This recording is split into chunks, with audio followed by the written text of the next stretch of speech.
Welcome back to another episode of the Real Life Investing Podcast with Jason and Rachel Wagner. We got a great guest with us today. Victor So is here in the Nook.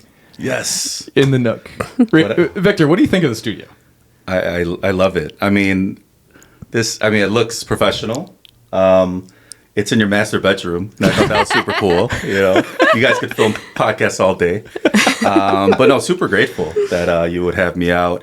This is my very first podcast, and so a little nervous, but mostly, my wife and I have been talking a lot, and she, really wants me to put myself out there, and I have kind of my my introverted side kind of says, oh, no, I don't want to reveal too much about myself and this and that. But really, ultimately, the reason why I do real estate or just anything in life is so that I can make a positive impact on people. And so hopefully, when I'm here, I don't think anything I do is that surprising or that remarkable. But hopefully, I could add a little tidbits here and there.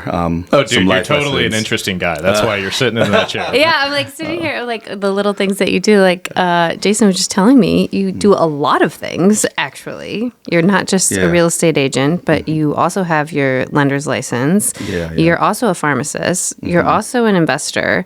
And you have a wife and kids, right?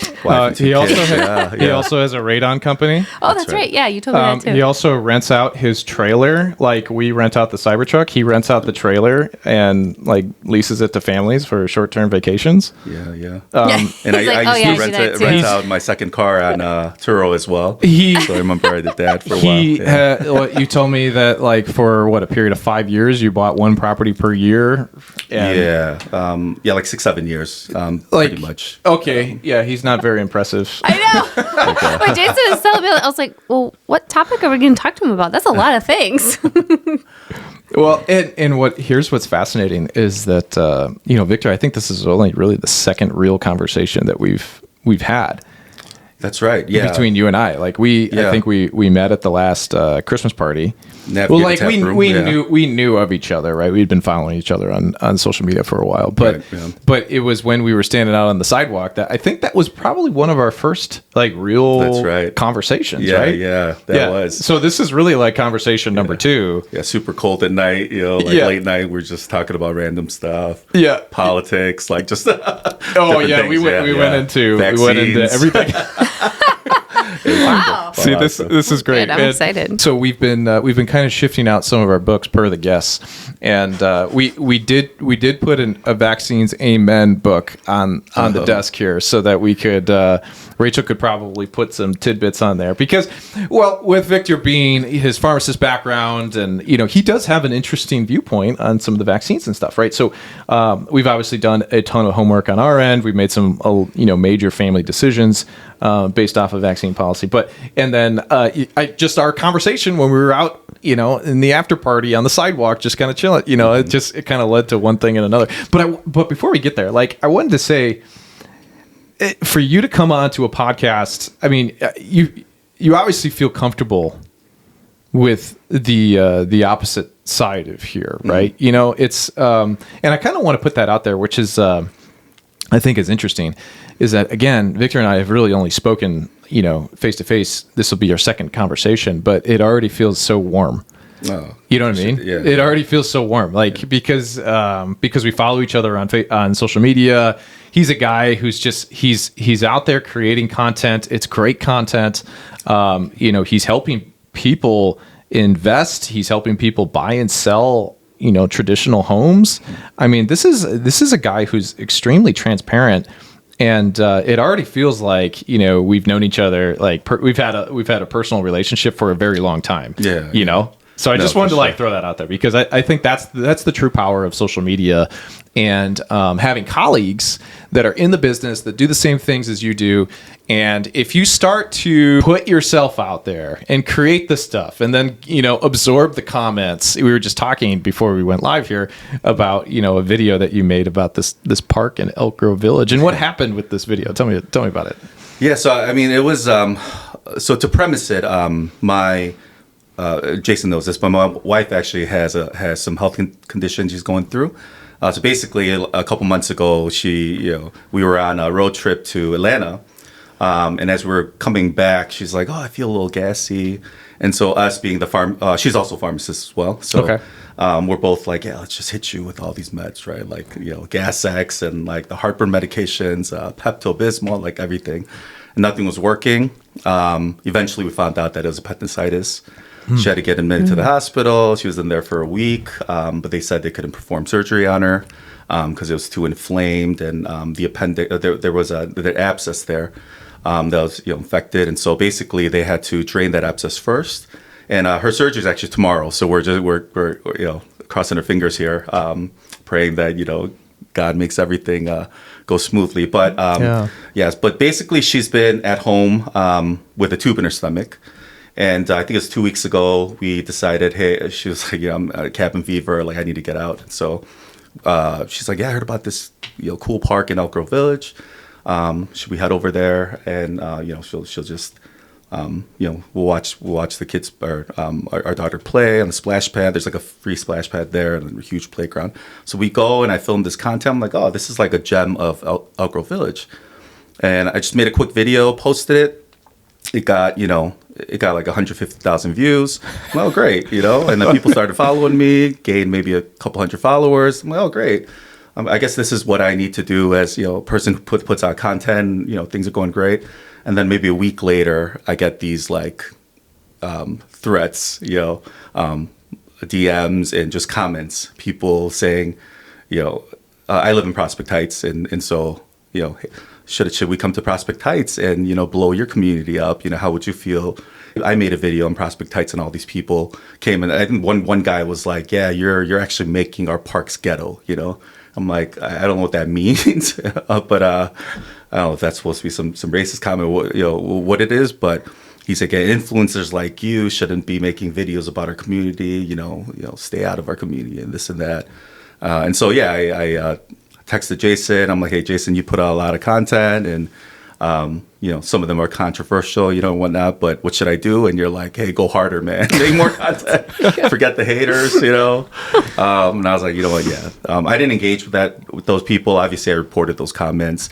They were literally like putting my address in the comment section. And so I had to, figure out how these people are getting my address. And then I did like Google searches and found like there's like these websites that like white pages and these like websites that have your information. So I had to like request Google to take it off and contacted those websites to take off my info. But yeah, I mean, here we are. I kept the post up, and I'm gonna take your advice and make more content. And I'm not doing it for some ulterior motive for a motive that's evil or whatnot. I'm just trying to bring, as a realtor, real estate investor, as a person who has friends, family in Elk Grove Village, I just want to highlight some of the gems and bring some attention to Elk Grove Village to hopefully get people to want to live there, to buy, to invest their, to invest money in the businesses and small businesses. And there are a lot of great businesses there that I love going to. I've posted about restaurants, in Elk Grove Village.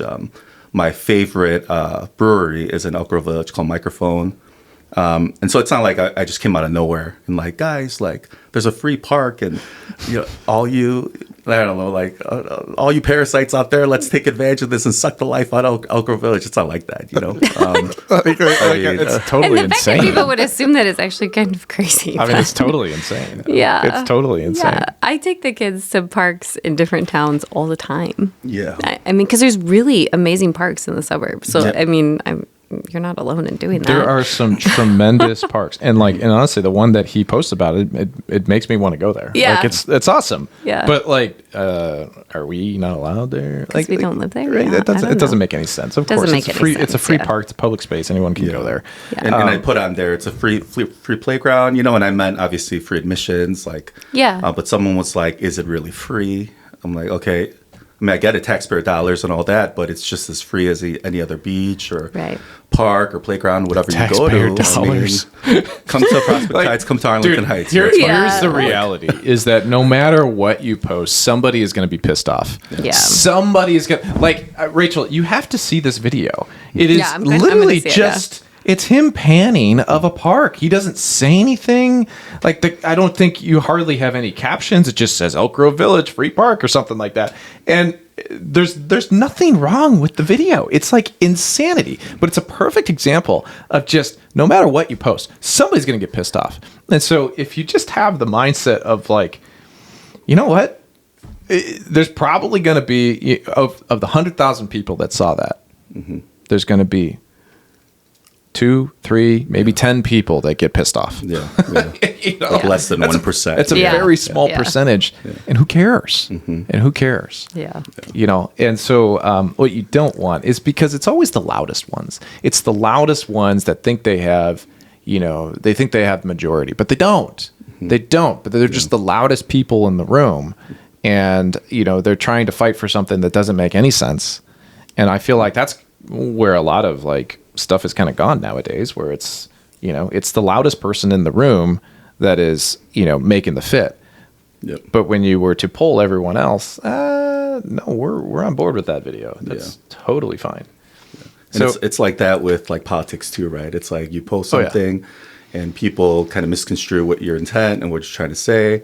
And then it's the loudmouths that will blast you or whatever, but really they call it the silent majority, right? Yeah, we're all like, dude, like just kind of shaking our heads, but we're not going to engage either. Yeah, and so I try to think about it like that too now. Obviously, if there's anything I post, if there's something, if I did have some sort of ulterior motive or some sort of issue, I'll man up and say, I'll take it down or whatnot.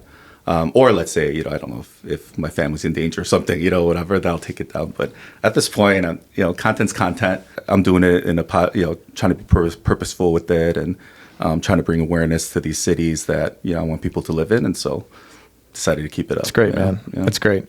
Great. I hope you get a buyer from it. I hope you get a client from it, because that's what it's all about. That's amazing stuff. So why don't we start with Victor, how did you, first off, you're huge. And I say that in a way of when we were listing all your accolades and what you've done. We did not talk about how you can bench 315. Oh yeah, I can. So this guy is insanely impressive in every darn thing. I can't bench 315. Yeah, that's more than the NFL Combine. So right.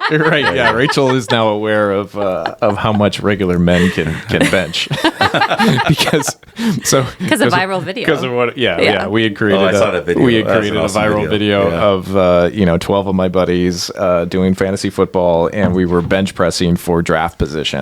And so washed up 36-year-olds, just getting into the gym downstairs that I have and seeing how many reps that we can get each for 225.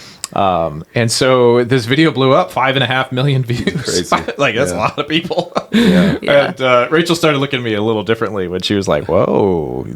People were comparing. You obviously compare NFL players, and she's like, "Wow, I did not know that I was married to an NFL player."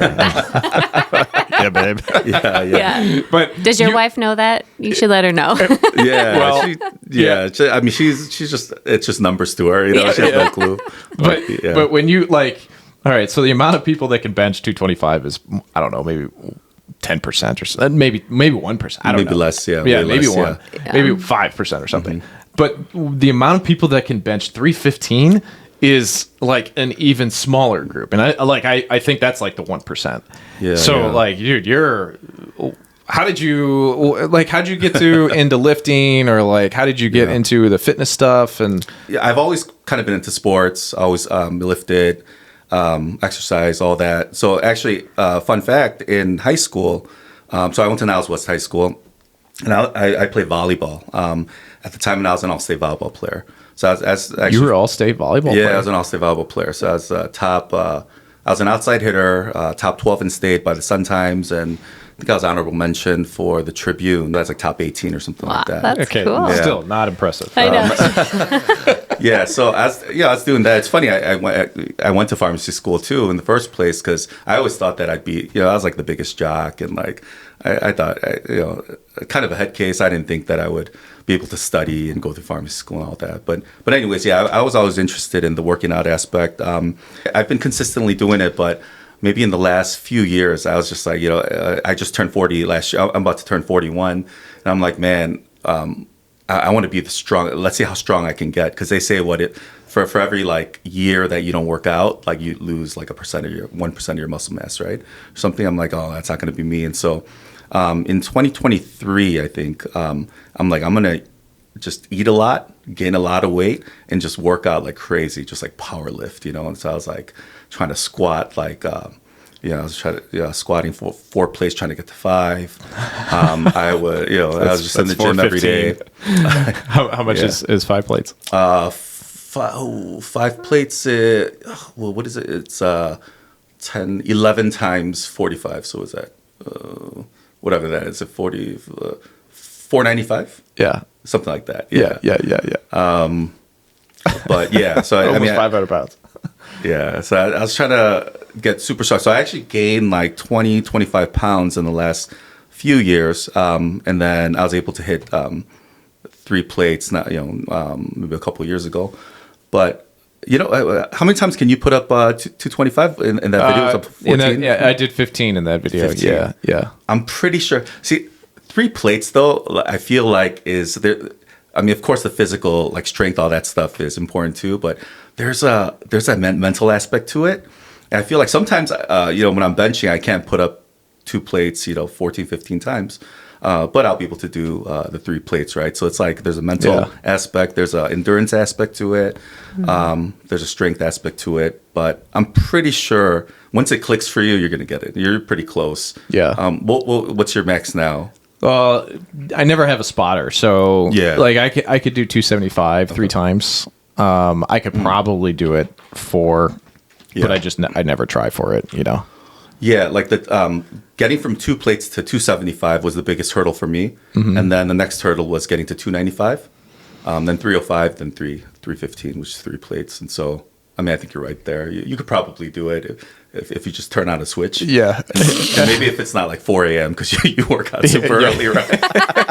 You get some caffeine in you, some protein, go during the day, then you might be able to get that. Yeah, but half the time is like I'm like, should I call Rachel down here to like spot me? Just like no. Yeah, and I've really gone hard in the last few years because I had a buddy who maybe 10 years ago. Who, when I was going through some stuff, he actually got me into working out again. I stopped working out for a little bit, and then in like 2014, 15, connected with a friend, and he got me back in shape. And then he actually got married in 2016, had a few kids, and he gained like 40 pounds. So in like 2021 or 2022, I'm like, hey, let's get back in the gym. So I eventually ended up motivating him. He lost his 40 pounds, and he works out every day.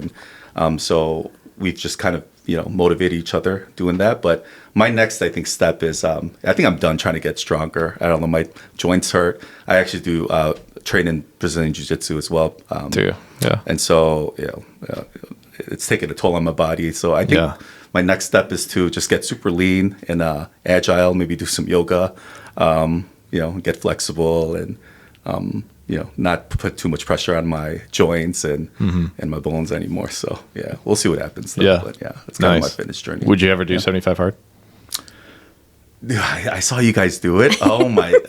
And you guys are so hardcore. It's very super inspirational, motivational, but I know you have to be at like a certain you have to have that mental capacity for it. I feel like waking up early, working out twice a day. Nobody has that. It's developed. Yeah, but there's got to be. Yeah, you're right. I mean, like motivation is something that will grow over time too. But yeah, I was super inspired, and in my mind, I'm like, I'm gonna do it one day. But I hate saying that I'll do something and not do it. And follow through. So I'll just leave it. That means you're the perfect.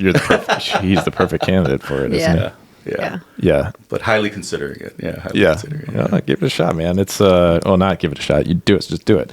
It's it's an amazing mindset thing. And Rachel actually just finished her phase 1 of 75 hard. So when you complete 75 hard, which is 2 workouts a day, one of them they're 45 minutes a piece. One of them has to be outside.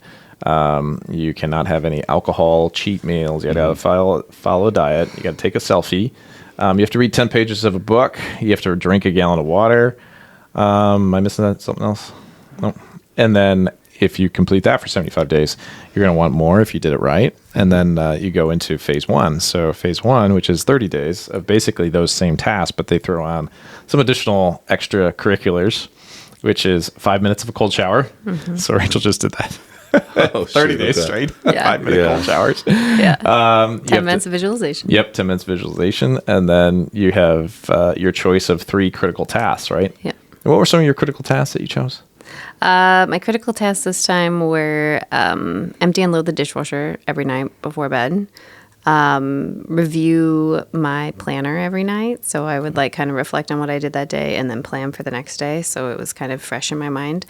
And then what was my third one? Oh, I had to organize a small space. It didn't have to be a whole room or a whole shelf or anything, but I would take one drawer and be like, okay, this is the drawer I'm organizing tonight. Okay, I organized Wes's closet one day and sock drawer another day. Just take a small space and organize it and clean it out because it's constantly needed, as I'm sure you know with 2 kids, right? It's just always can cleanse. So I did that for 30 days, and that was I hated that one because it's 10 o'clock. I'm like, damn it, I gotta find something to organize. It's the last thing I want to do right now. But that's all good stuff because you're just trying to build these habits of making sure the kitchen's clean before we go to bed. It's dude, it's so freaking hard for us to do that. Not anymore. I did it for 30 days. Right, yeah.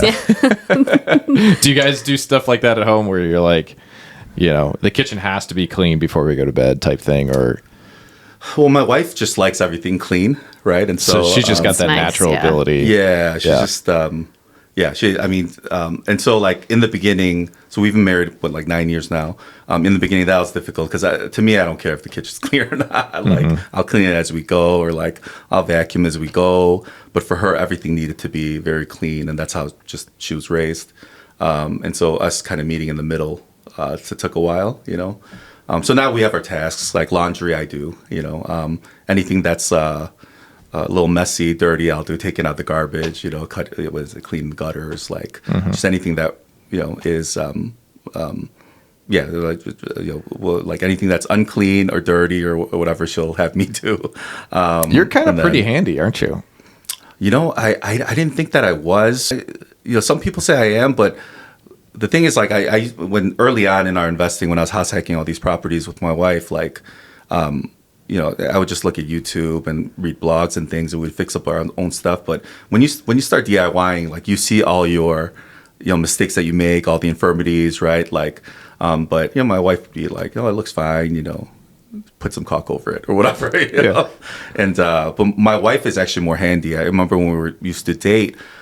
She would my father-in-law would always tell her because my father-in-law is super handy, and she always taught her how to fix things and change doorknobs, whatever, right? Wow. And so she always knew how to do it, but I guess my father-in-law would tell her, don't ever show this side of you to a man, have the man do it, you take it easy, Yeah, totally. Yeah, don't, or else the man's going to make you do it, right? So so we were dating, and one day I guess she had a couple dogs, and they had these dog steps, and this portable dog step, and it was made out of wood. And she's like, "Hey, can you fix it for me?" And I'm like, "Okay." And then I thought I fixed it, and then she looked at it, didn't say much, and the next day it was really fixed, right? So she took the time to fix it herself, and I'm like, "Whoa, I didn't know that she had fixed it after me," and I was like, "Oh, this looks great. Did I do this?" And she was like, "Oh yeah, you did that."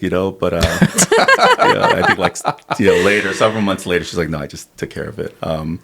And so, but she's really the handy one. But I feel like a lot of that stuff, you just kind of learn as you go. And my dad's always been in construction, contractor. He was a plumber in Korea. Wow. He immigrated to the States. Him and my uncles, they had a huge HVAC business. So all the H Marts and stuff, the Chungbus, yes. the JB, those were my uncles did all that back in the day. Wow. And so, but they're all retired now, and my dad helps me with. He's kind of my main handyman. He's 70 now, but still going strong. He'll do all the maintenance stuff for my properties and things. So, do your parents have investment properties? They don't actually. Okay. So growing up. So I guess this kind of goes back into how I got into real estate. Yeah. But my parents immigrated here in the 80s and then had me shortly after. Basically, kind kind of fulfilling the American dream. That was the goal. And growing up in an Asian household, you hear the stereotypes, right? And growing up in an Asian church, everybody was kind of pressured to study hard, become a doctor, get some sort of degree, make a lot of money, buy a nice house, have a nice backyard, live in the suburbs, all that. And so at the time, my dad was running a few businesses, didn't do well. And then fun fact also, my dad won the Little Lotto twice back in the 90s. Yeah. Like Illinois? Illinois. Wow. Yeah, I don't know what the chances of that are. It can't be high. Like how much money is that? So the first was, I think, a little over $300K. Oh, and so after taxes or whatnot, especially back whatever year that was. Yeah, 30. A lot of money. Yeah, 30 some years ago. A lot of money. So after taxes, I think he took home like 180 or something like that. And then the second time it was around 90K or something. That's wild. Yeah, it's wild. And so what was interesting is my dad was more of a risk taker, and my mom was sort of the, have a 9 to 5, job security, just play it safe type of person. And she's worked at the same. She works downtown. She makes jewelry and things on Jewelers Row on Wabash. Amazing. Cool. Yeah. And so she's been doing that for like 30 plus years. One job, same schedule. And she told my dad at the time, she's like, hey, you're in construction. You do a lot of maintenance stuff. You know how to do the plumbing, the HVAC, the painting, whatever. And so why don't you just buy like a 10 unit, which at the time, I think like in Albany Park, like a 10 unit. So Albany Park, if you remember, used to be like, there used to be a K-Town there on Lawrence. Yes. It's still called like Soul Drive, but really all the Korean businesses left. But at the time, there was like a 10 unit building that came out on market. May have been a mixed use or whatnot, but it was going for like $180,000.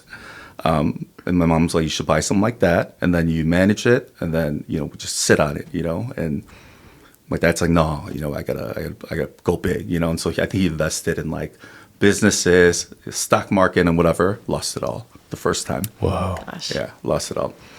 And my mom's just devastated. And I'm watching this growing up, and I'm like, oh yeah, I can't be like my dad, right? I got to be, in terms of like how I need to live my life, I need to play it safe too. And so I was very risk averse. Impulsively, I was a risk taker, but because of those experiences, I became very risk averse. So then my dad wins the lotto the second time. Just It's a wild story. Dude, I know 0 people that have won the lottery. Right, yeah. And the fact that your dad won twice is like insanity. Crazy, I know. And at that time I was about 8, 9 years old, and he's like, he was about to take that money and invest it into other things, but my mom got cancer, and so she had sarcoma, so like essentially cancer of the muscle in her arm, and so they had to cut out a portion of her arm. But at the time she didn't have insurance, and so she had to go back to Korea, which was much cheaper. So my dad used a chunk of money for that. And I think at this time, so my parents are separated. I think at this time they had legally separated, but my dad still provided funds for her to get surgery and all that. So I'm very grateful. My mom's forever grateful for that. But the rest of the money, he tried investing again, stock market, businesses, whatever, lost it all again. Oh my gosh. No way. Yeah. So that's twice I've seen this, right? Yeah. So I'm like, okay, I can't go that route. So I'm just going to try to study hard. But growing up, I knew like that wasn't my route, That was something you were supposed to do. Go to school, get a degree, get a PhD, MD, whatever. And then, work until you're 65, retire, and then finally be able to relax. But when I was in college, I didn't know what to do. My mom's like, you should go get a degree. What do you want to do? And I was like, I don't know. I don't know what I'm passionate about, whatnot. And so she's like, why don't you just go to pharmacy school? Literally. I'm like, oh, okay. Should I try for med school? She's like, nah, just do pharmacy school. It seems like a pretty stable, stable job, good salary, whatever. And so I studied my ass off, I've always been like a C student. And then I think I failed a class like my second year of college. First year I got B's, C's, D's.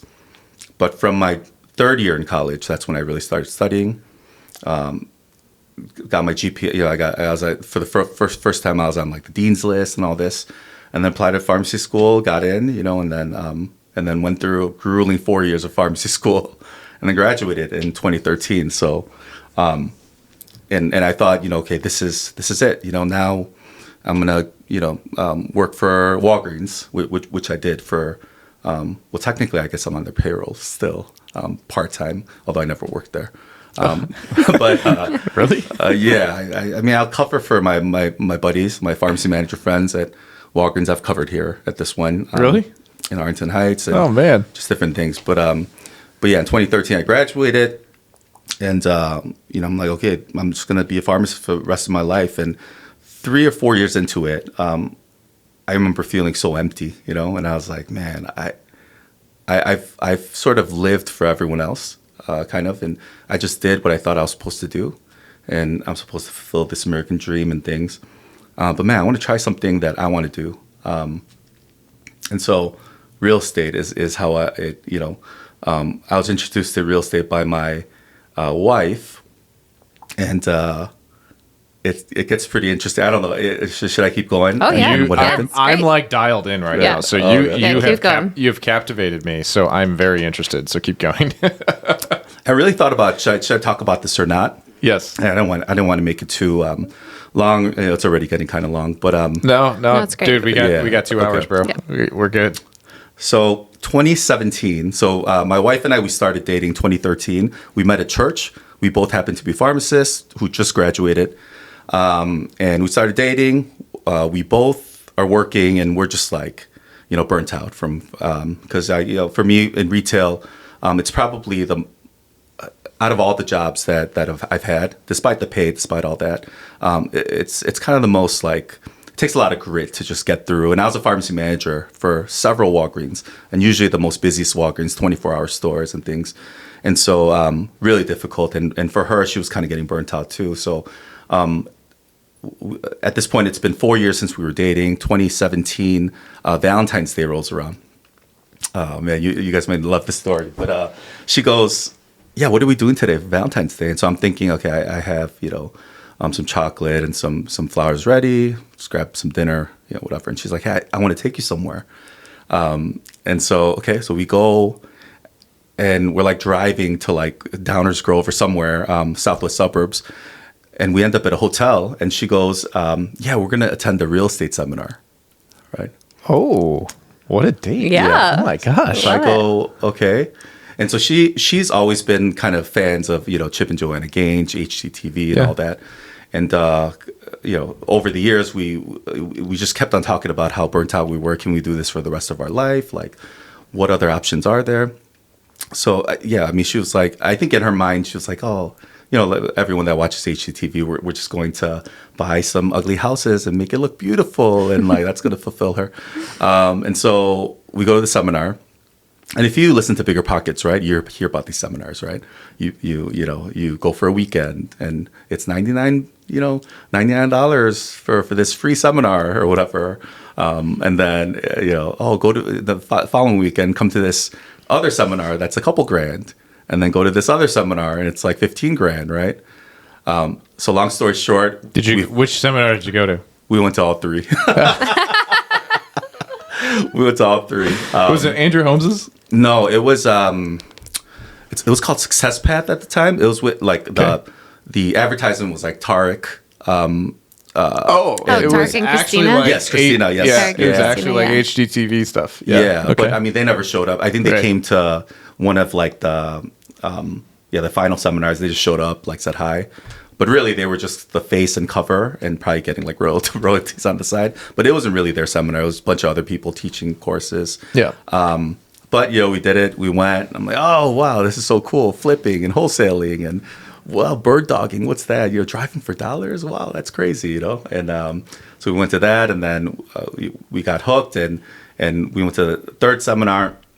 But eventually, you know, we started reading up on forums like how there's all a scam and you know this and that, and ironically, at one of these seminars, someone came up to me and was like, "Hey, do you know a website called Bigger Pockets?" Right? And I'm like, oh, yeah. Oh, no, I've never heard of this. And he's like, yeah, there's a lot of great free content on there. So I get on there. And Brandon Turner and Josh, they're like, on their podcast bashing these seminars, right? Yep. So I'm like, oh, shoot, I should get out of the seminar. So there was a fourth seminar. Eventually, I didn't do that. But we're like, let's take what we learned and try to maybe apply it. So we were, she was my fiance at the time. So you put down like 15 grand to. I think total was about 19 or 20. Wow. Yeah. And a lot of it was credit cards. And what did you get out of that, do you think? Like, what was the big chunk that you got out of there? So you kind of learn. Because they're not totally worthless, right? Yeah. But like, there's something. Correct. There's some value. Yeah. So what I recommended for someone who wants to get into real estate, like now, total beginner, maybe not a lot of money, you're young, you're just getting started. No, there's even, and that was 2017, but right now in 2026, there's way too many resources out there. Mm-hmm. And so many, podcasts, social media, like so many other things, free content out there and then like networking events that you can go to for all this information. I'm sure there were a lot back then, but definitely less, this Straight Up Investor podcast wasn't out there, especially for someone trying to invest in Chicago. Your podcast wasn't available. Bigger podcast wasn't, there weren't a lot of episodes yet. But no excuse, right? I mean, like if I had maybe started networking, found out, maybe just done a Google search, like, real estate networking or like real estate forum. I probably would have come across Bigger Pockets, maybe done some networking. Brandon Turner at the time was starting his seminars for like newbies. He had some books. Like, I feel like you can get all that content over time. But this was like, this is a period of 3 weeks, and it was like, all of this content in like a weekend. And so they teach you, the first seminar was like the basics of the concepts of real estate investing. I think the second seminar was more in depth. How do you run the numbers? What's the 70% rule? What's the 50% rule? What's the 2% rule? 1% rule? And then what's an ARV? Things like that. How do you find deals? Wholesaling, like sending out mailers. Like, so they go through all of this stuff, right, in a very synchronized way.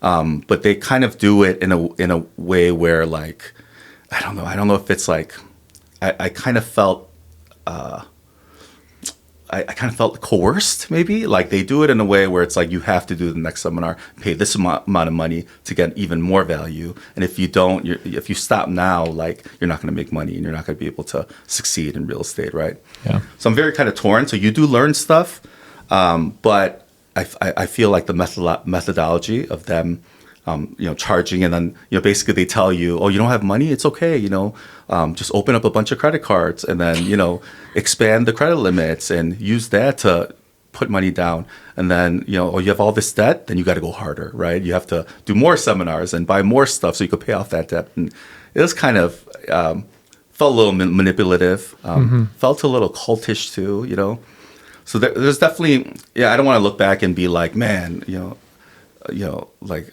I regret all of it, and and because I went through that in a way, I felt like I really need to make it work. I need to succeed. Did it force you to make a purchase? So I was right before that, right? So I had gone through the 3 seminars, and I was already like 20K into it, and then I remember getting like a phone call from the company. And he was like, hey, we're going to set you up with a mentor if you pay this much more money. And then, he's going to come and he's going to walk through these deals with you or whatnot and blah, blah. And I was like, you know what? I think I'm done. I think I'm going to have to go out on my own and figure this out. He's like, if it's the money, then we'll figure out ways that you can get a loan. And, and I'm like, nah, man, I can't put I haven't done one deal yet. And I'm already 20K in the hole. Like, I can't. And well, I guess it's 40K for both of us, right? My wife was in it too, but I mean, at the time she was my fiance, so we didn't combine our finances or anything. But but we got married, so that was February. So we got married, 10 months later, and then we were like 40K in the hole, right? So like, so me thinking about that, I'm like, man, this. Are you pharmacist, Victor, at this point too? We are. Yeah. We're 4 years into being a pharmacist. Yeah. So we had some money saved, but we were planning a wedding, right? Because again, she was my fiance, and we were getting married 10 months later. So we were planning a honeymoon, we're planning a wedding. And so like for me already, like the financial aspect of it was kind of taking a toll on me. And so then, I'm like, no, I'm going to go out on my own. And then they keep calling you and they keep emailing you. They keep texting you and they're like trying to get my business. And so I don't know when that would have ended, I mean, maybe I would have done a deal. I don't know. But I've decided, I'm going to try to go out on my own with my wife and we're going to try to make this work. And so in the beginning, we would like, try to, should we try the wholesaling thing? Let's send some letters out and some mailers out. Let's drive for dollars. And we would, try to apply these principles. And then I thought to myself, like, we don't even have our own place yet. Should we like buy our own place and try to, and then this is when like I listened to a seminar of Brandon Turner about house hacking. So why don't we just try that? We can get into what a property for 3 to 5% down and maybe rent out extra rooms, extra spaces. Yeah. Should we do that? So then we decided, okay, forget all this other stuff that we learned at the seminar. Let's just get our own property first, And so a few months later, that's summer. So February of 2017 is when we did the seminar. And then the summer came along and we actually, she said she wanted to live in the city and we were looking and we found like a condo on Craigslist. And so this was an off-market condo. It was like right along Sheridan, right off the lake. And she's like, oh, I love that area. And so we went to go see it. It was dilapidated. My dad was in construction. So I was like, hey, Dad, can you help us fix this up? And so we bought it, fixed it up together. And it happened to be a duplex condo. So 2 rooms on the top floor and then the main living room, kitchen on the first floor. And the second floor had its own exit. And then we're like, what should we do? How can we house hack this? Should we have roommates? And this is like, we're like just about to get married or whatnot, And we're like, should we live with people? And my wife's like, should we just Airbnb this room and see what happens? And so I was like, wait, what's Airbnb? And we did it. And long story short, it was covering more than half of our living costs, mortgage, HOA. And our HOA at the time was like $900 a month. All those buildings right along Sheridan Road. Yeah. So this was before there was really any rules on Airbnbs in Chicago, right? It was so the rules were just starting to come up. And so so we were doing this for a few months, and we're like, oh, this is great. I think though in the HOA docs, like it said, we weren't allowed to rent out, do short-term rentals or anything like that.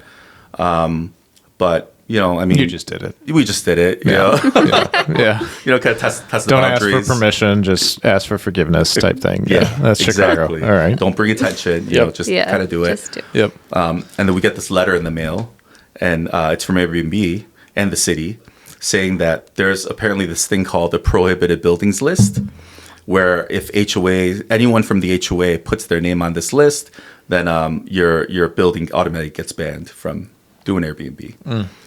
So it was like I got a message from Airbnb and also a letter in the mail from the city, take this listing down. And we're like, oh, okay. And so this was, so we bought that property 2017, and we got that letter in 2018. We're like, we need to figure out how to house hack. So the light bulb went up, right? And we're like, okay, we can definitely decrease our housing costs. How can we do it, more autonomously and have more control? So we're like, we can't do HOA stuff anymore. And so we moved into our second property, bought a dilapidated duplex in Niles. And we used an FHA 203K loan. And this is a 2-unit. It's a 2-unit, yeah. Not to be confused with a condo duplex. Yeah, exactly. It was a 2-unit property in Niles. I think it was the only one that was out. I think there was one other one in the suburbs. Not too many multifamily units were for sale in the suburbs. And the Niles area I knew well. I went to Niles West. So I kind of knew that area well. And so I'm like, oh, this is a great neighborhood right off Milwaukee and Oakton. I'm like, let's move into it. And at the time, we heard about this FHA 203K rehab loan. So used that loan to fix up, a lot of the big stuff, electricals, mechanicals, some plumbing stuff. And then she and I were like, let's, grab our tool belt. And we fixed up everything else cosmetically. She did a lot of the painting, a lot of the tiling. I did some of the drywall, all the flooring. We built out kitchens together. Just bought like IKEA kitchens, built it out. And then eventually we rented the second unit out to my coworkers, actually. And then we lived in the first unit, and that wasn't quite covering our mortgage. And so we had 3 bedrooms in our unit. She and I were like, should we rent out the other 2 bedrooms? And I'm like, yeah, let's do it. And we ended up renting out the other 2 bedrooms, and now we were living for free and making a little more on top. Wow. Yeah. And that was our real. You guys are into the rent by room situation like that.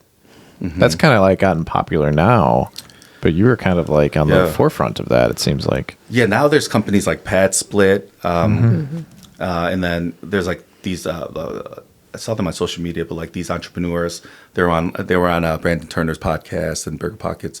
I think it was like Sam Wiegert and his wife.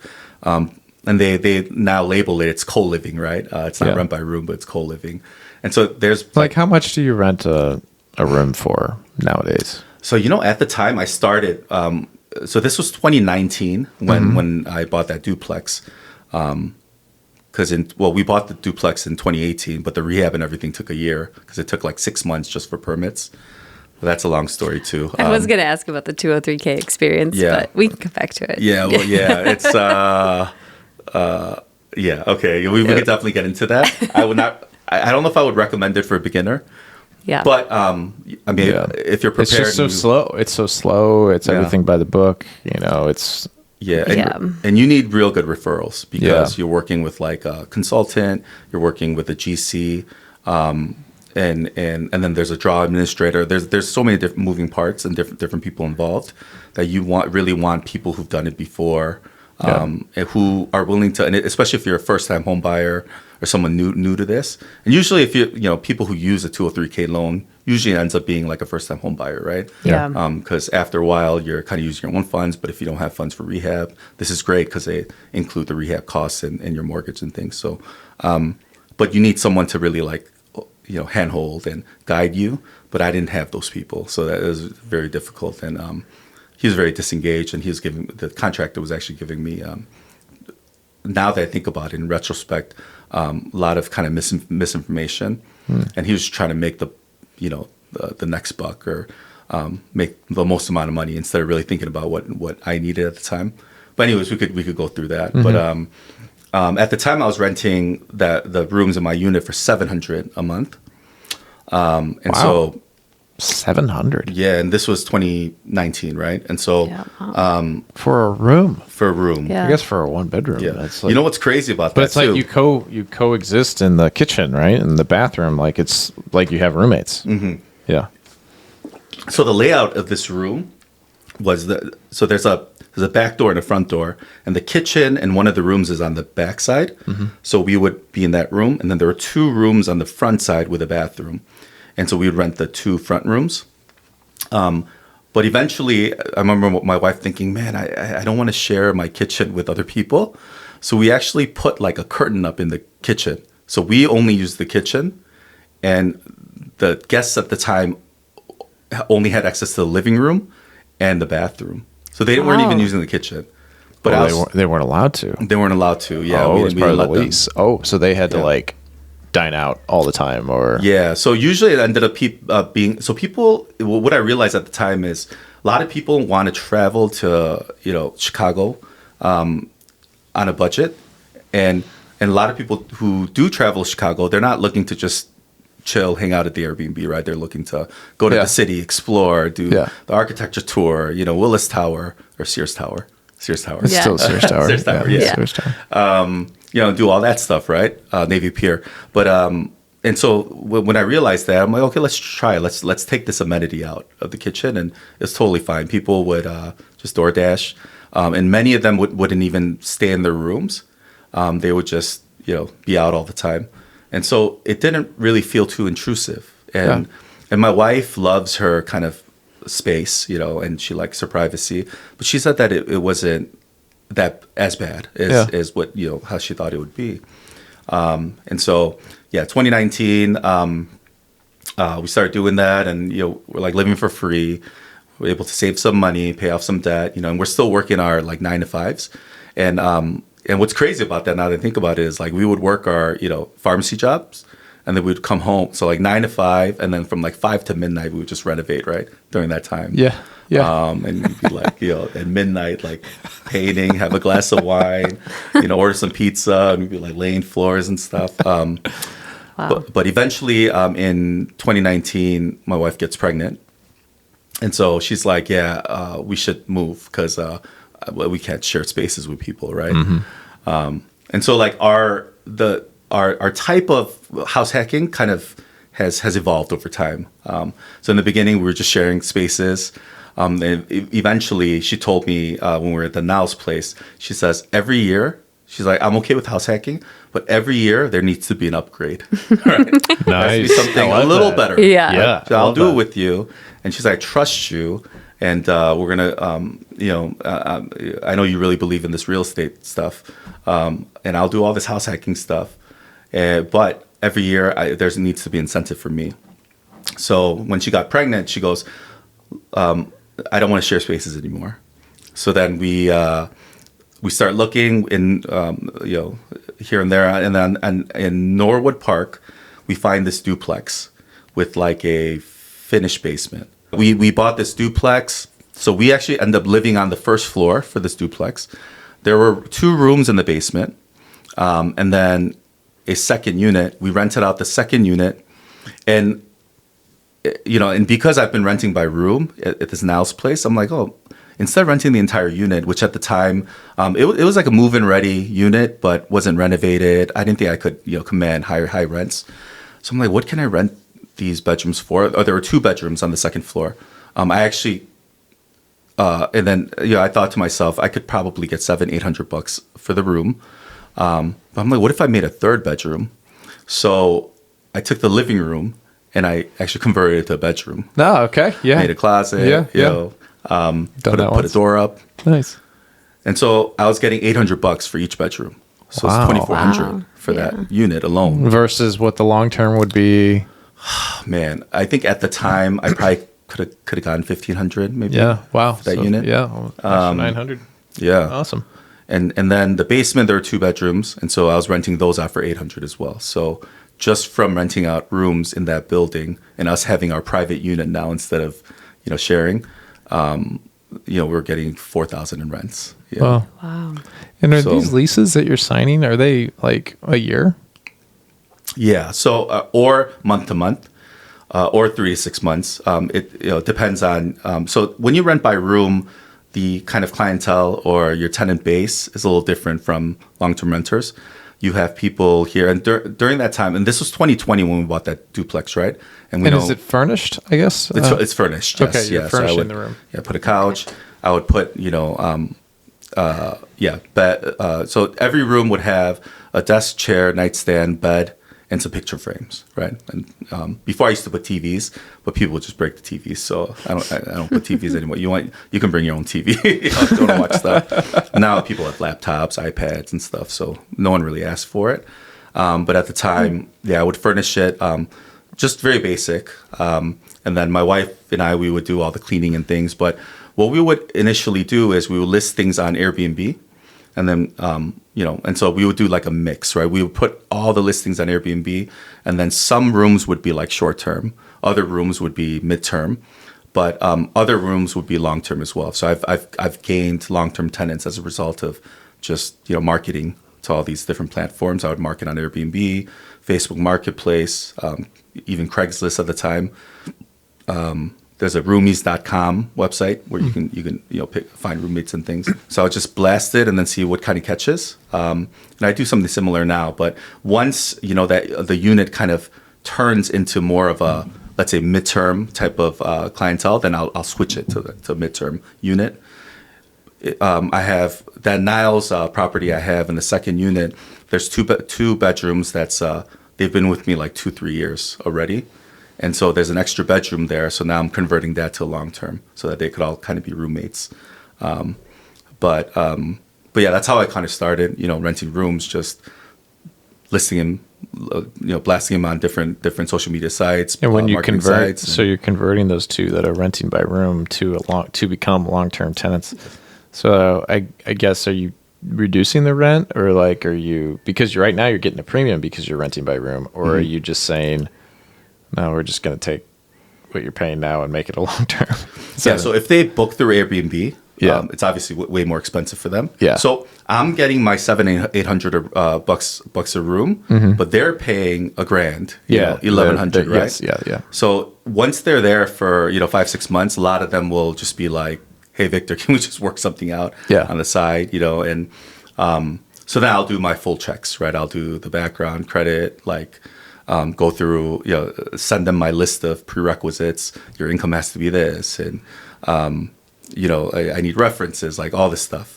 And then if they meet all those requirements, then I convert them into, put them on long-term leases and convert them into a long-term tenant. Yeah. So that's kind of, how I started doing it. Yeah. So 2020 rolls around and everything shuts down, right? And we just bought this duplex. And I'm like, oh my gosh, like I'm seeing all these cancellations on Airbnb and all this stuff. We're doomed, Yeah. But that was like March 2020, when everything shut down. A month later, I start getting all these bookings, I'm like, what are all these bookings coming in? And all my, at this point I was renting out maybe, 3, 5, like 11 rooms at this point, right? So Wow. there were 6 in Niles, that duplex, and then there were 5 in my own in my building that I was living in. All got booked like the following month, and there were mostly people who were here like stuck, let's say, and a lot of them were from like downtown, who they don't want to be downtown anymore, and they want to be in the suburb. Like they didn't have to be downtown, but they also didn't want to be in a congested area, so they were all booking my rooms. Travel started opening up a little as the months passed, and eventually, I had no issues with bookings, and And these are all people that are still staying for a longer term, right? Yeah. It's not the staying for the night Airbnb short-term rental stuff, right? No. Okay. Eventually, most of them converted to kind of the midterm to long-term type of clientele. And a lot of them ended up being like travel nurses, people here on internships, medical personnel. I didn't realize how many, like on the northwest side of Chicago. I have a couple properties in Norwood Park, one in like the North Park area. Yeah. I didn't realize how many hospitals are just everywhere. The Advocates, Amidas, now it's Endeavor, it's the Swedish Endeavor, North Shore. And so a lot of like interns, doctors, nurses, students were booking my rooms. A lot of construction workers they're here just for work. Yes. They can't get a lease. They don't want to stay in a hotel. They're never home, so they don't want to spend, a bunch of money on housing. And so they would book my rooms. Yes. A lot of people coming for just, and on the short-term side, a lot of people coming just to, like I said, the people who want to travel affordably, but they want to explore the city, not really stay in their hotel room, so they book my rooms. Or people here for concerts. On the northwest side, we have, Allstate Arena, and then public transportation, all that stuff is like pretty well established. Jefferson Park Blue Line, and then 9094, super close. My properties are right off the Nagel exit on 90. So everything's accessible. A lot of people were coming for, stuff at, BTS concerts, anime conventions at Rosemont, like things like that, right?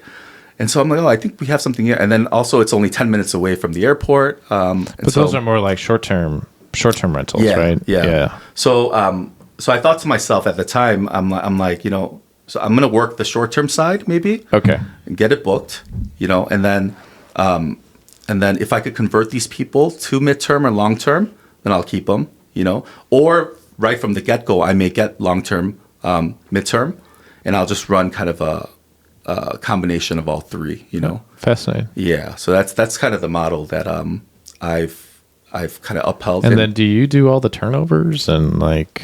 Yeah. So up until 2020, before my daughter came, in September, we were turning my wife and I, we would just go, clean all the rooms, do all the turnover.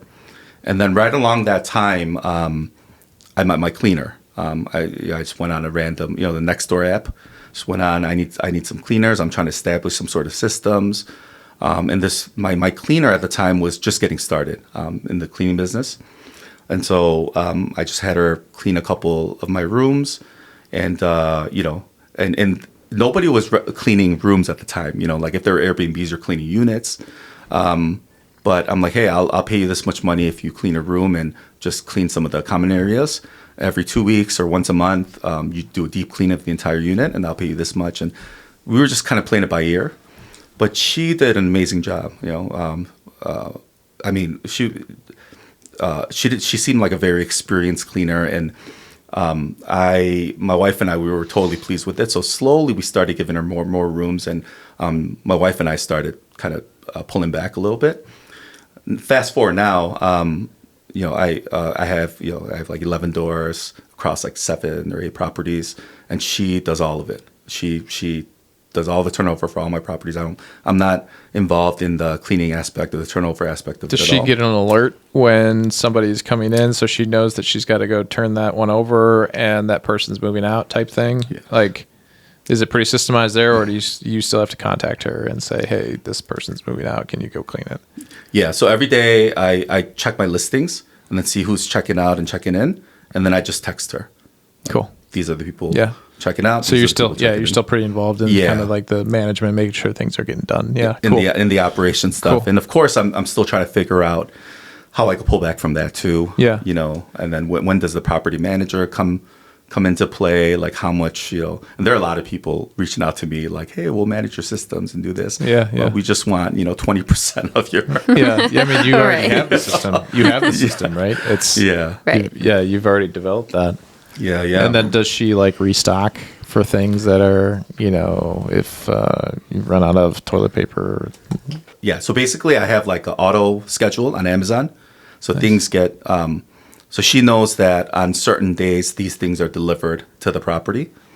And then, I'll check my listings, make sure things get delivered on time. I'll send her, screenshots and like, oh, hey, when you go to this property today, can you restock? And then if she sees that, something wasn't delivered on time, and then I'll tell her, hey, why don't you go restock, like go to the nearest Walgreens or nearest Shop and Save or whatnot and buy the items, and I'll reimburse you. So we kind of have a system like that. So most things get auto shipped. But if things fall through the cracks, then she'll just make up for it. How much does she charge you for cleaning a room or a unit? Or I was paying her $25 to turn over a room and then the common areas. Wow. It's an amazing price. Amazing price. Now I do $40, which isn't a lot. But if she has, let's say, 3 rooms, and she could probably get, per room. Yeah. Per room, yeah. So $40 per room. So if she has 3 rooms, that's $120, and she could probably finish it in an hour, Yeah. Mm-hmm. So it makes more sense as she has more rooms. Mm-hmm. So she's kind of incentivized for my business to do well, so that she has more rooms to clean. And then she goes to each of my units twice a month and does a deep clean. And then for that, she'll get anywhere between $60 to $80 per. So let's say, there's a day where she goes in to do a deep clean of the unit, but also there's 3 bedrooms she has to clean. Then, for her, she hits a jackpot. How do the sheets, how do you do that whole process? So, washing the sheets, changing the sheets, and things like that. Yeah. So she actually has a washer dryer that she uses herself. So when she says she needs sheets, I will Amazon deliver it to her. So she has all the sheets, her duvet covers, blankets, pillows, all that stuff. If she needs extra, then I'll send it to her. She washes everything, and then she's the one that replaces and turns over everything. Oh, wow. Yeah. Okay, so she washes at her house. Yeah, she washes at her house.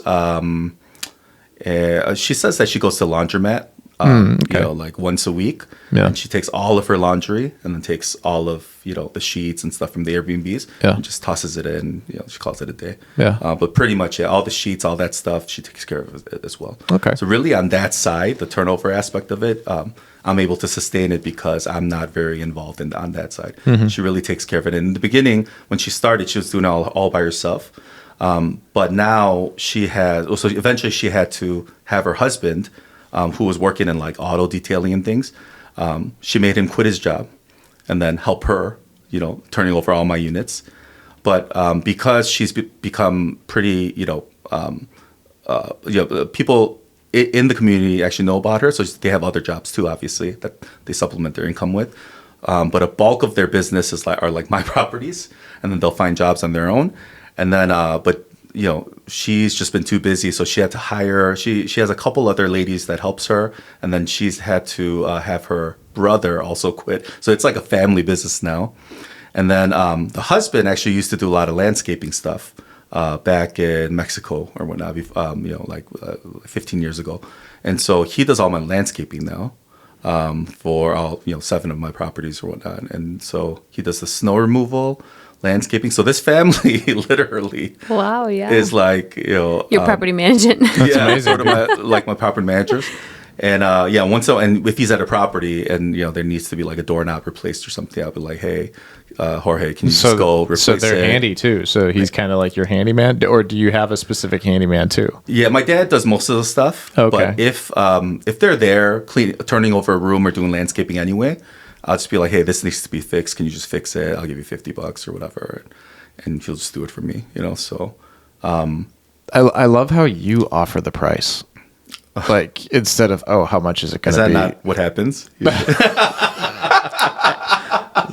Am I supposed to ask them what the price is? Yeah, I don't know. Yeah, that's what we do. But I mean, it sounds like your system's working great. Yeah, you're doing it great. I like that. Yeah, hey, this is what I'm willing to pay. You willing to do it? This is what I'm willing to pay you. Are you accepting of this? Yeah. Do you get anybody that's like, that's too low. That's too low. I need like, how do you come up with this price? Yeah.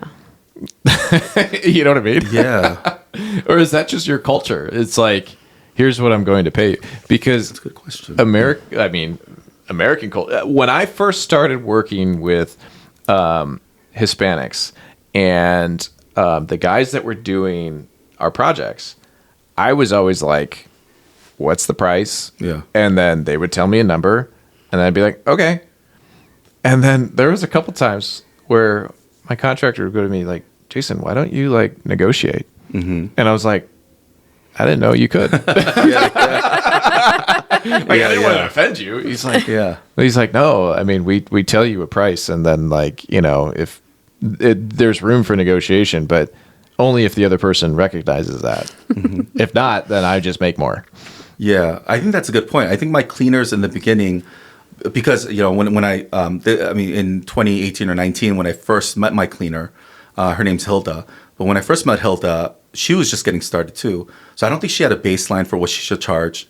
I think I must have asked her like how much should I pay you, and I think in the beginning I had her clean a unit once, and she was like, oh, just $80. And I remember it was like a 2-floor unit, and it's super cheap right now. I mean, you can't find prices like that now, but I just thought that was maybe the standard, and I thought, okay, if she cleaned my entire house for $80, then maybe I could give her 25 for a room, so I would, I'm like, hey, how about I just give you 25 for this? And then, but eventually, I was like, hey, can you add this on, that on?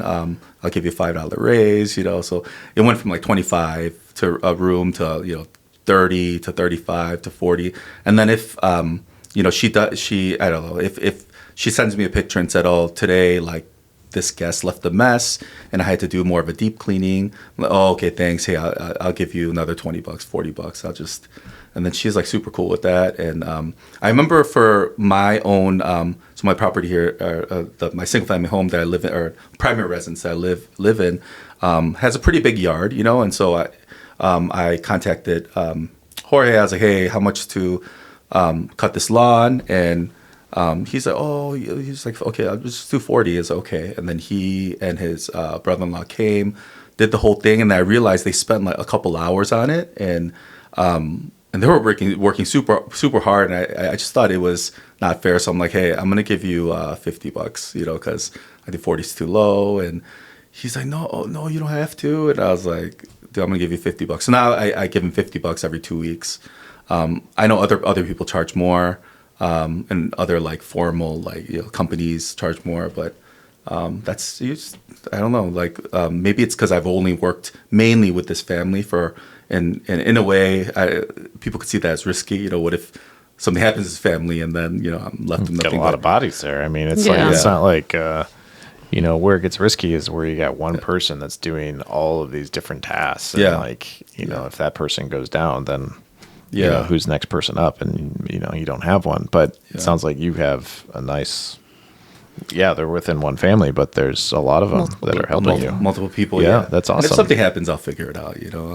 I'll find people to take care of. So you have how many units now?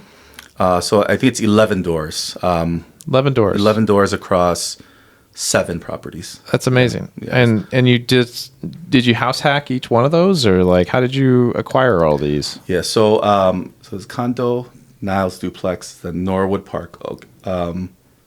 Should we go back? I guess I was going to talk to you about this one creative financing thing that I did. Okay. So 2020. Okay. So 2020, I buy that duplex and we're renting out all the rooms. At this time, I'm still working as a pharmacist, and I had a coworker. So he was a brand new pharmacy technician, but eventually ended up being my operations manager. Super hard worker, and he and I connected right off the bat, and. I would tell him that I do real estate and all this stuff. Eventually I ended up bringing him to church, and then he's like a little brother now, but, one day he comes to me and this is 2020, I met him in 2019. And, I tell him, hey, I bought this, another house hack. And then he's like, hey, do you want to buy my uncle's house? So I go, your uncle's house? And, he's like, yeah, so long story short, he lives in a single family home in the North Park area, and he lives in the basement. And then his uncle lives on the first floor. It's a one story house with a finished basement. And he's like, my uncle just passed away. There's a lot of state stuff going on and probate stuff. And I guess some other uncles were trying to buy this house, fell through. So he's like, do you just want to buy it? And I'm like, sure. I've never seen this house. Is it a decent house? I mean, you live there, right? He's like, yeah, no. He's like, I just don't want to deal with another landlord. I love being there. It's close to work, and I'd rather have you as my landlord. So I go, okay, how can we make this work? I'm like, I don't want to put 20% down. He has a stable W-2. Obviously, he was my employee. I'm like, hey, do you want to go 50-50 with me? And he's like, well, what do I need to do?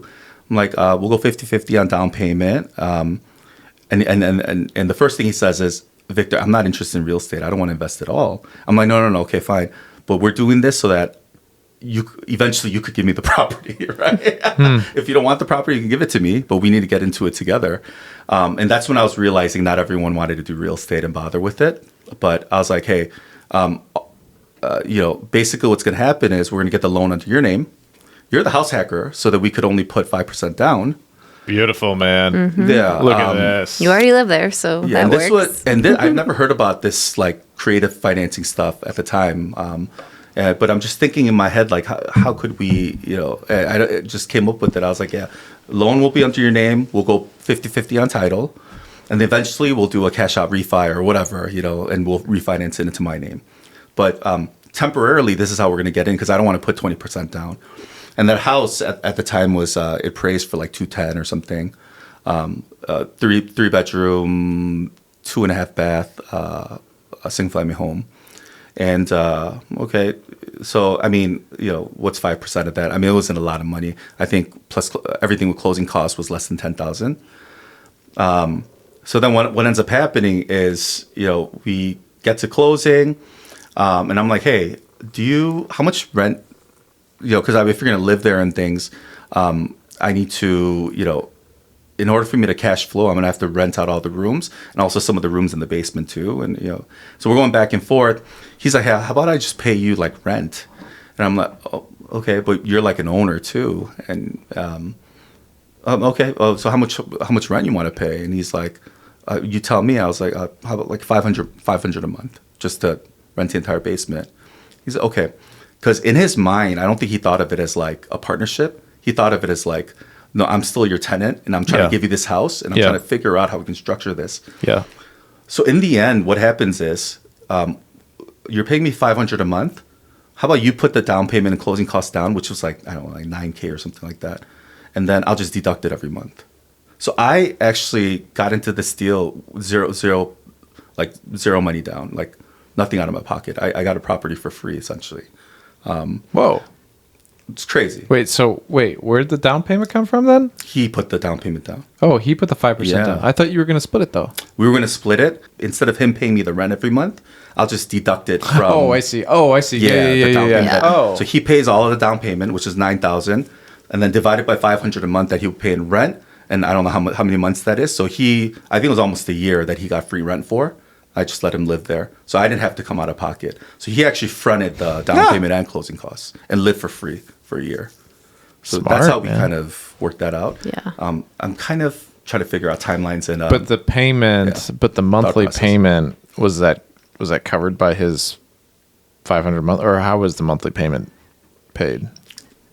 Of the mortgage? No, I think in the end it was just like, hey, why don't you just put the down payment closing costs? And I'll just give you free rent for a year. Yeah. Yeah. And then you were making the payment on the monthly, on the mortgage? On the mortgage. I was making the payment. Gotcha. So after that, he wasn't, the loan was under his name and things, but I basically, had access to the ID and password. So I would make all the payments. I would run the Airbnbs and rent by room stuff on the top floor. I actually renovated on my free time after work. I would go to his house and I would like renovate the first floor, and then bring up rents and all that stuff. So basically, got a house for free.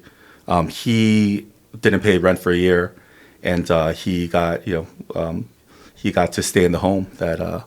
Now have you refinanced? Yeah. That's another story too.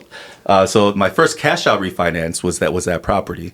So this was 2020. I got that property in 2022. I was like, man, how can I buy my next property? And so I'm like, why don't we do? Because we bought that house super cheap because it's kind of dilapidated and need a lot of cosmetic stuff. And so and this was when 2022 was when the real estate 2022 2023 real estate prices were going through the roof, right? People offering like 50K 100K over asking and multiple offers, all that rates stuff. Were still kind of low at the time, but then they started going up at 23, I think. 23 so rates were still lower. So 2022 I'm like, I should take advantage of this.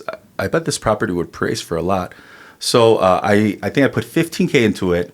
I painted some cabinets, changed out some of the flooring, some of the bathroom fixtures, lights, like faucet, vanity. So I did all that stuff kind of, it took me about a month or so. And long story short, it appraised for like 410 or something like that. Wow. So I pulled 80% out, whatever that was. It was like, after all was said and done, I had to pull out like 80K out of that property. And then I invested that into my next property. And so, beautiful. Yeah, that's kind of the. So then you bought your partner out, or yes, because he had an equity stake there. Did he get some of his equity out of there? We had to work with Aaron Zimmerman is my CPA. Yeah, I remember I didn't know how that all worked because again when we first he didn't want to be a part of the deal necessarily, real estate deal. But there were tax implications and stuff, right? Because we bought it together. He's still a partner. Yeah. And technically, he still made the money, and but I had to explain to Aaron, no, he's not involved in operations. He's not involved in anything. We're literally getting a loan under his name just so that I don't have to come out of pocket 20%. Eventually, it's we're going to cash out refi. So we had a plan. Mm-hmm. So it was kind of weird, but Aaron's basically no, you still have to have a sales contract. You got to buy out your partner and all this stuff. Right. Yeah. And so we worked it out. I don't remember the exact details, but in terms of the 80,000, I think that the most of the tax implications or the consequences of the sale, because I had to buy him out, I think I took on. Mm-hmm. But in terms of the money that I pulled out, the 80K that I pulled out from the property, he didn't.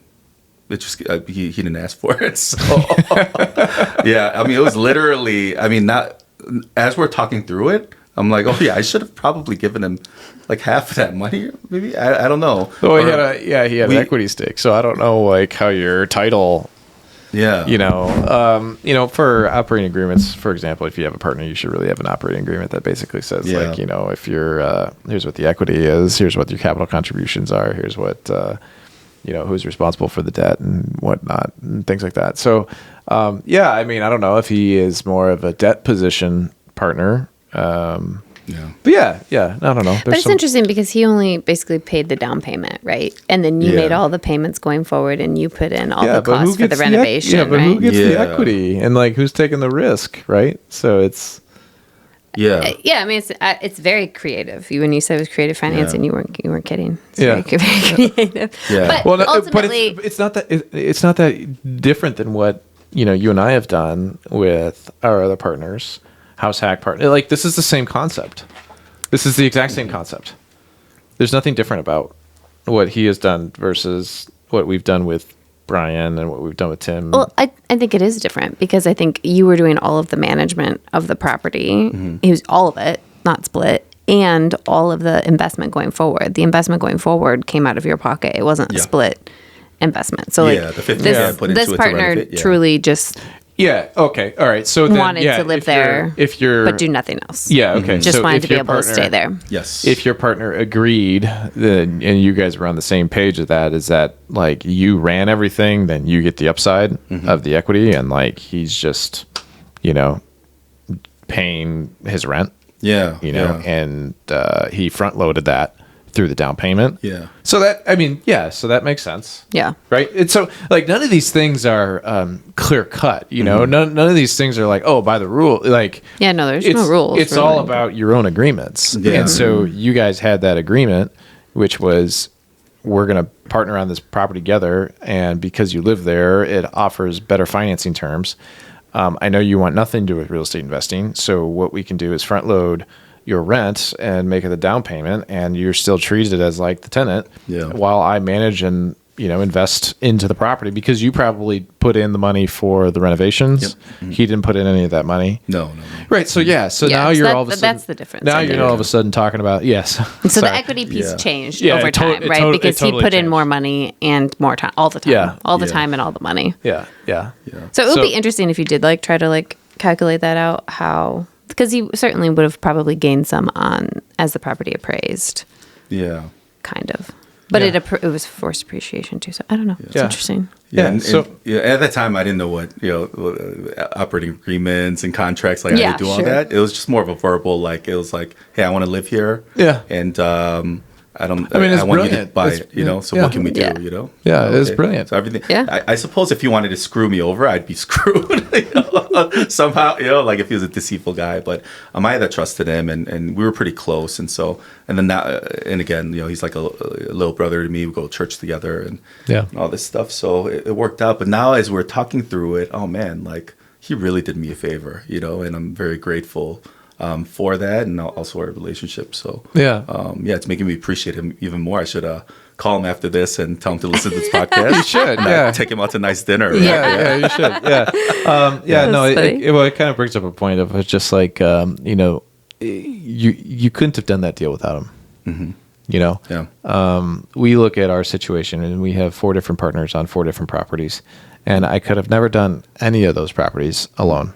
Our partners are so valuable. They're so valuable people, and it's the relationship that you have there is, each person is bringing something to the table, and whether it's one person has the money, or one person has the management capability, or one person has the ability to house hack, which then unlocks different financing opportunities. That's what makes real estate so much fun, is that once you start to recognize this isn't just a me sport, this is a team sport, and you just unlock so many different ways to get the next one. And that's but you also have to really cherish those people, because at the same time, he looked at you as, I don't want to move. And I don't want to have somebody else managing this property who's going to be my landlord, who might be a jerk to me and maybe cause me to move out. Yeah. You did him a favor too. Yeah. Because it was a single family home, he most likely would have moved out. Yeah. If someone else bought it. If it actually went through probate and all that, and there was a non-family buyer, they're going to want to use the basement, right? And so yeah, he was trying to figure out how we can live there for the long term. Yeah. He doesn't drive. He lives, 5 minutes from work. And so, yeah, so it kind of worked out for both of us. And I guess at the time I was just, didn't think how much value we were providing to each other. You just kind of, You just kind of go with the flow. Yeah, you go with the flow. And but then once you have those reflection points of like, oh shit, look what we've done. Yeah. And look Crazy. at what that action turned into the next one. Mm-hmm. Right. So now you bought one or two more after that. Yeah. So, and then after that, I bought 2 properties in 2020. It was the creative one that with my buddy. And then, we had just bought the house hack duplex. So my daughter was born, and then, the first 3 months, when you have an infant, baby's crying all the time, lack of sleep, all this stuff. I kind of felt bad because I had tenants below me and I had tenants above me. So for my wife, it was still an upgrade, right? We were sharing rooms, and now we had our own unit. But at the same time, we kind of felt bad that all of my tenants, which I was renting my room, so I had 3 tenants above me, the 2 tenants below me. They're hearing my daughter cry, and cause a ruckus, and at night, I'm sure, they're woken up and things like that. So I started to feel bad. I would text all of them hey, I'm sorry. I know that my daughter's crying at all hours of the night, and whatever, blah blah. But they were all super cool with it. But what my wife said was, okay, I think that, so I'm still down with house hacking, but our next property, I don't want tenants above and below me. You choose. They can be below or they can be above us, right? Yeah. Okay, so then we just start looking on the MLS again. So this is 2021 now. My daughter's six months old, and we're just kind of walking the neighborhood, and we see this house 2 blocks away that is for sale. And so I contact my agent, and hey, let's go see it. And this happened to be in February, right? And I'm sure you tell this to all your buyers, but fall, winter, that's the time to buy, right? Less, there's less supply too, but still less demand, and you can probably get a discount. And so we just see this house, and that week there's a storm that passes by, and there's no showings, and we're in 2-3 feet of snow, but and I have an infant daughter, and we're treading, trying to get inside the house, and we finally get in. We see it, and this house was a renovated house. It had 2 floors and a finished basement. The basement had a walkout, so it was kind of its own unit. Mm-hmm. It's one, non-conforming garden, not legal, but finished and livable. And it had 5 bedrooms, so 2 bedrooms on the first floor, 3 bedrooms on the second floor, and then 1 bath on the first floor, 1 bath on the second floor. So plenty of room for us. And then we see the basement. It's finished, has its own kitchen. And the works, the shaker cabinets, granite countertops, all this stuff. And then it had 2 bedrooms there and a full bath. So we're okay, maybe I could rent the basement out. I'll do the same thing, rent by room and all that. And so we buy this house, we move in, and I'm about to list these two bedrooms on Airbnb and then see what happens. But there's a living room space there too that wasn't being used. So I'm okay, I'm going to put up a wall and then put up a door. And it kind of had its own closet space in the corner, and the electric was sort of separate. So I can make this work, and put up a wall door. So I started renting 3 bedrooms in the basement, and now it's kind of its own unit. Again, it had a walkout and it had its own kitchen bath. So I rent those on Airbnb, and I noticed that the prices, the rent prices have gone up. And so I was getting at least $800 a month for each bedroom in the basement. So I was getting $2,400. My mortgage was $3,000. Jeez, at in the time. basement. Yeah, in the basement. Summer months, what's crazy to think about. Summer months, I was getting up to $1,200 a bedroom. Holy smokes! Wow. Insane, Wow. But and then right now, from this conversation, I'm recognizing how lucrative the rent by room is. Yeah, yeah, same. I'd never really thought about doing that. Yeah. But you're giving me a lot of ideas. Yeah. And Yeah, obviously market is important, and you should do your research. Like it worked in my market because again, close to the airport, a lot of hospitals, Allstate Arena, Rosemont. We're in the same market. I mean, northwest side of Chicago. Yeah. Oh, you are. Yeah, Okay, yeah. perfect. Yeah. Yeah, Jefferson Park Blue Line, all that stuff, right? Yeah. So and then And this isn't private bathrooms for each of these bedrooms, No, right? It's just shared. Yeah. shared. Yeah. So pad split, I think their rule is it's maximum 4 bedrooms per bathroom. Gotcha. Yeah. But for me, my rule is maximum 3 bedrooms per bathroom. And what's your vacancy like? I guess if you were when somebody moves out, I mean, is somebody moving in right the next day, or is there a few days, or a week, or a month, or what's the? Man, I'm gonna have to really dig deep into like the because I run like the combination of I have like 20 plus listings, and I run a combination of the short term, midterm, long term. I mean, the goal is to Who answers all of those listings? Is that you? Oh, so I have automated messages set up. Okay. So when someone books, it sends out an automated message. Welcome, and then these are the house rules. Yep. This is what you're getting yourself into. You're gonna have 2 roommates, all this stuff, and then day before check-in, they get another message. This is how you find your check-in instructions, and then on the day of, I'll send them their keypad code. Or nowadays, you can connect your your Yale keypads and things to the app, and so the app will generate a new code for each tenant that tries to check into your property. Oh, beautiful, man. Yeah. So you could automate all this very stuff. hands off, yeah. Yeah. But if That's you have good. multiple listings, how are you taking down the listings as things get booked? Is it all through Airbnb? All through Airbnb. Oh, so they block it. Yeah, they Yeah. block off the calendar. Okay. Yeah, and then Okay. before I used to do VRBO too, Yeah. but realized that VRBO was more for like vacation, Yeah.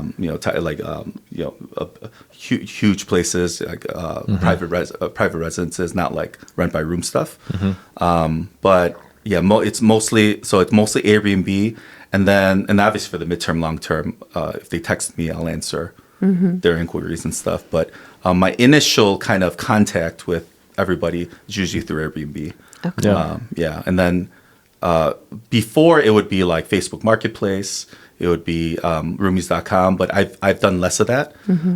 I would say because I have a good amount of long-term renters, good amount of midterm renters, and most of them just kind of come through Airbnb. I've just been solely, and then the tricky part though is in the winter time, it kind of sometimes you see some vacancies there, where then I'll list my rooms or something like, let's say late fall or like early fall, early or late fall. I'll list them on Facebook Marketplace. Say like, hey, there's a 3-month window where I have this room free, because it starts to really die kind of around November-ish, and then the bookings start back up in like January, February. So maybe I'll do like a midterm thing. I'll just list on, Facebook Marketplace Roomies and just be like, hey, I have a 3-month window open for this room. Who wants it? And then they got to go through, obviously the full process, the vetting process. And then after they, get to the, January, February calendar period, either they'll move out or they can extend. But if they move out, then I'll list it back on Airbnb, reactivate it, and then start my process again. So this is really interesting. You remember how, so we just had Hart Turner. He was one of my clients. He bought, he had a 3-bed, 1-bath that he converted in one of his, 4-unit Greystones into a midterm rental. And he said it didn't do that well. okay. And, What area was it? it was in Humboldt Park. And he said it didn't do that well. He spent all this money furnishing it, and then he ultimately turned it into a long-term rental, and then it started performing for him. And we were just like, well, it's probably because it was a 3-bed, 1-bath situation. And what we found success in our midterm rentals is that we have 2-bed, 1-bath, and like those get leased. And, it's usually like one person, then maybe it's a couple and they need an office type thing. But the 3-bedroom situation it seems like that would be harder. You're all of a sudden just like giving me the idea of like, well, you could just convert them to rent by room. You got a 3-bed, 1-bath, and you just spent all this money trying to furnish it. Well, even our 2-bed, 1-bath, I'm thinking they're literally like on opposite sides of the unit. All the common spaces in the middle. I think it would be The Sunnyside one? Yeah. Oh, I know. Well, like, that would be great. Yeah. Well, it does so well as a midterm. Even if you were to split it as a rent by room thing. But if there's if for some reason I've got I've got a long vacancy. Mm-hmm. Maybe there's an opportunity there. So now, like, you're giving me all of these great ideas, man, yeah, which is like very interesting. ways to fill your gaps. Yep. The rent by room for a little bit and see. Mm-hmm. Yeah, no, that's brilliant because I probably went like a month and a half. It was my second year doing the midterm, and I had somebody move out in the winter, and I was like super cocky because the first year, like, I got somebody right away in the winter, and like. It was going really well. And then for some reason, the second year, I didn't get the people I wanted. And there was like going to be like a 45-day gap. And I was like, well, that sucks.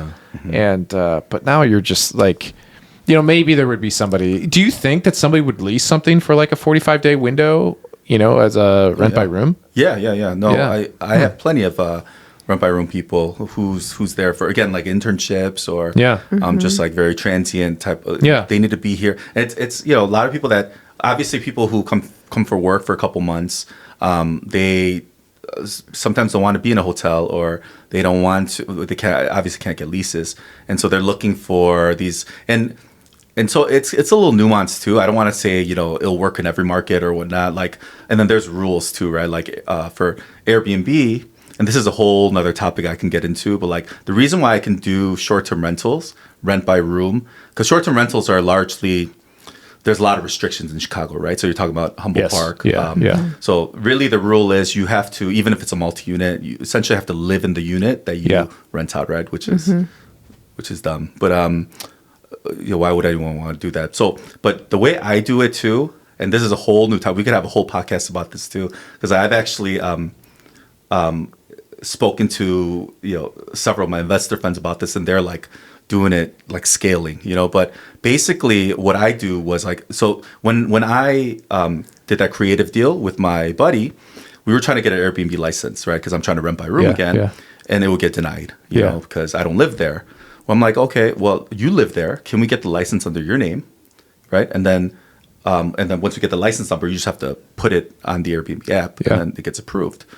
And it was super simple. He just has to upload his like a driver's license and a bank statement showing that he actually lives there. So we actually got a license under his name initially. Well, I got it for him. And then we just used that license to run the Airbnb operations.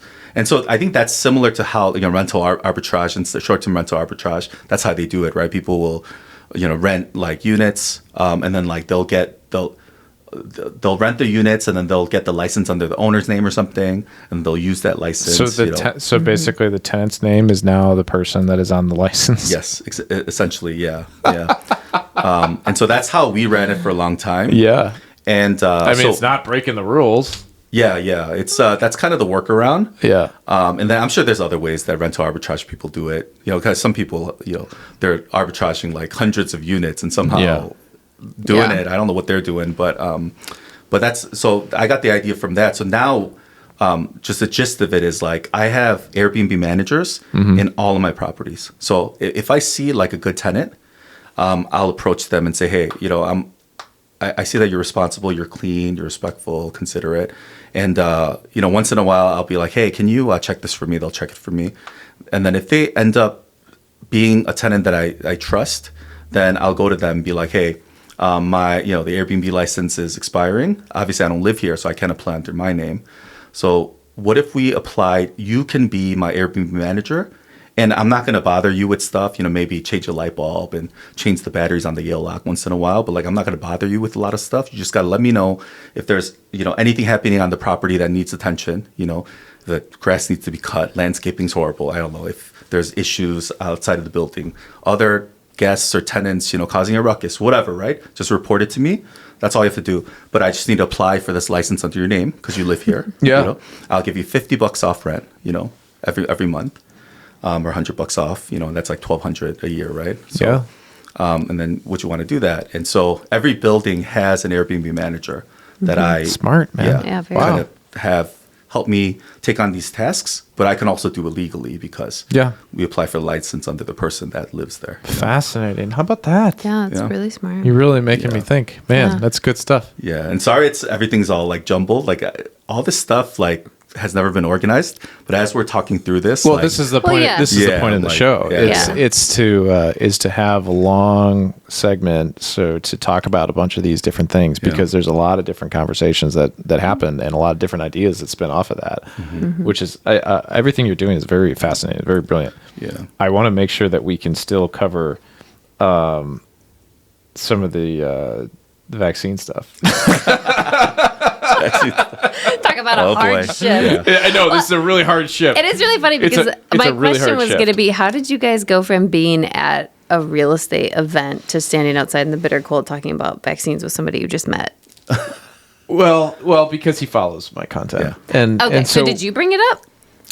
Yeah, I think I remember. Well, it started with the whole Tylenol thing. Oh, that's right. Right. Yeah, the Tylenol thing. Like Tylenol and pregnancy. Yeah. And so... Yeah, because that was probably... It just came out right around that time or something. Around that time. So, we said, what's up? And then you were like, oh, dude, you're a big guy. No wonder you could put up 3 plates, right? Or something like that.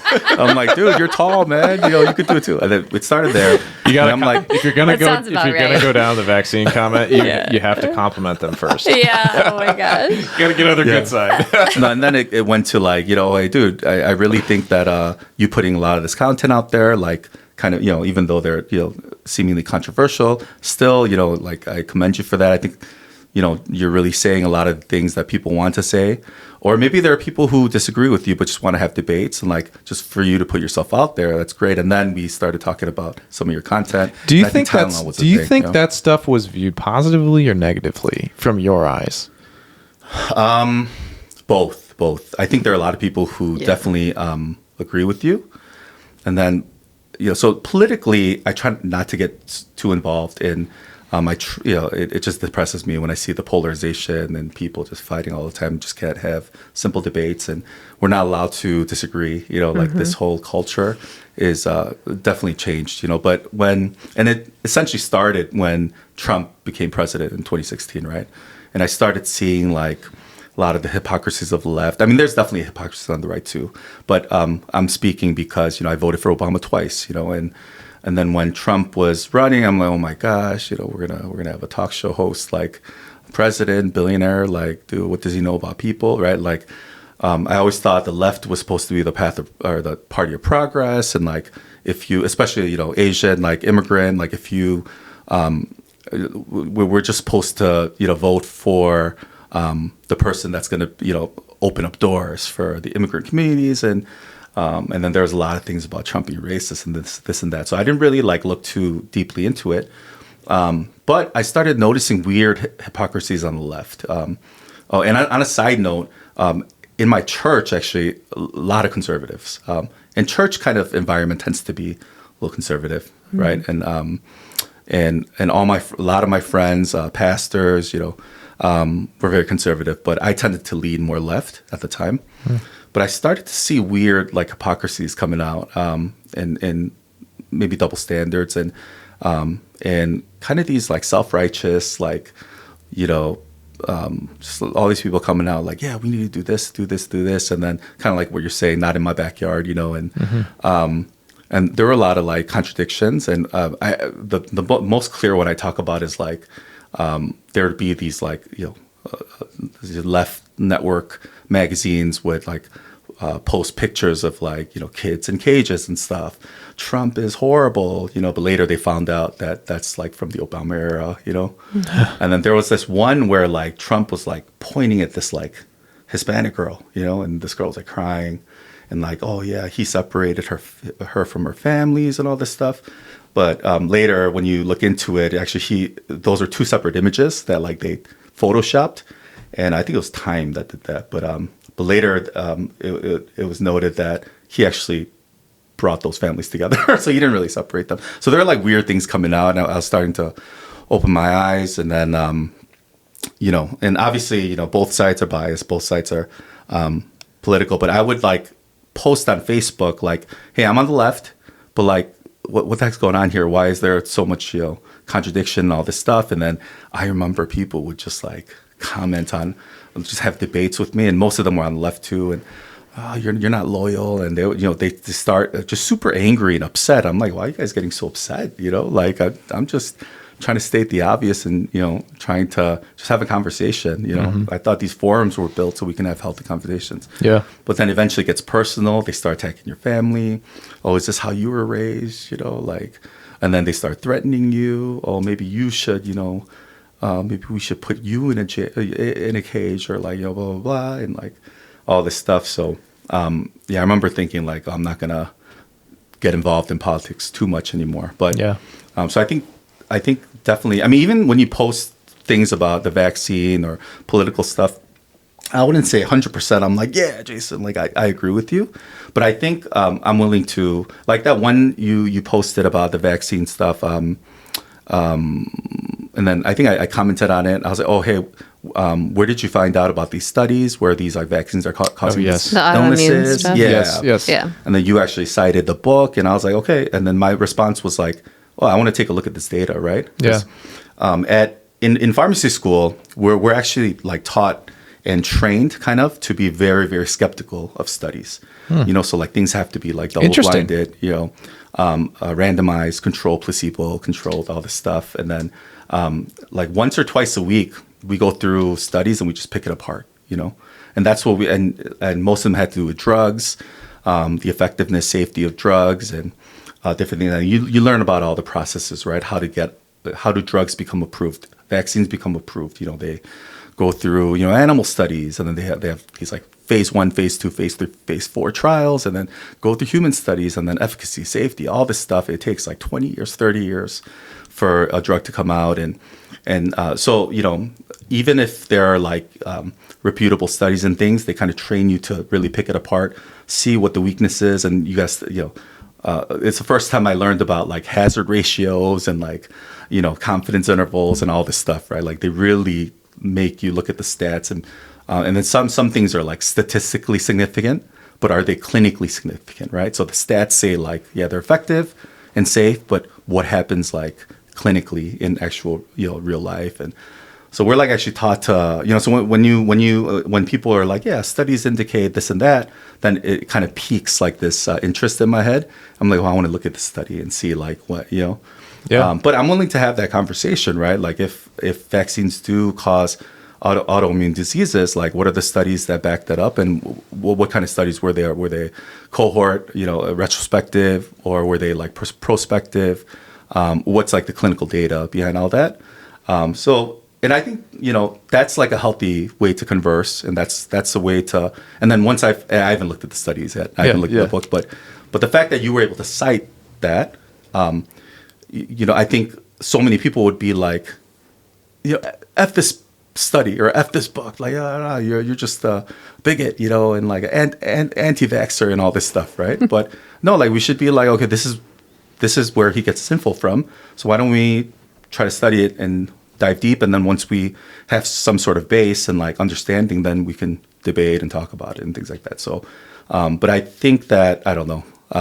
Many people probably see your posts and they're not willing to even engage. They're probably just like, you're just an anti-vax, crazy, like far right, like anti-vaxxer, which obviously isn't the case. Yeah. All the listed names.